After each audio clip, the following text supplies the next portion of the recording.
What's the meaning of clothes horse?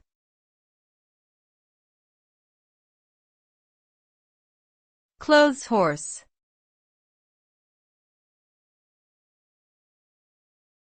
Clothes horse.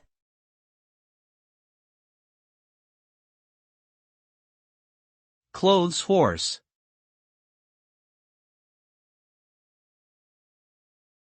Clothes horse.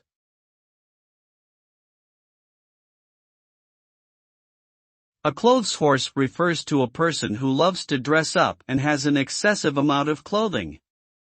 The term can also refer to a rack or stand used for drying or storing clothing. This idiom is often used in a derogatory manner to describe people who are obsessed with their appearance and fashion. It suggests that such individuals are vain and materialistic, valuing their wardrobe more than other important aspects of life.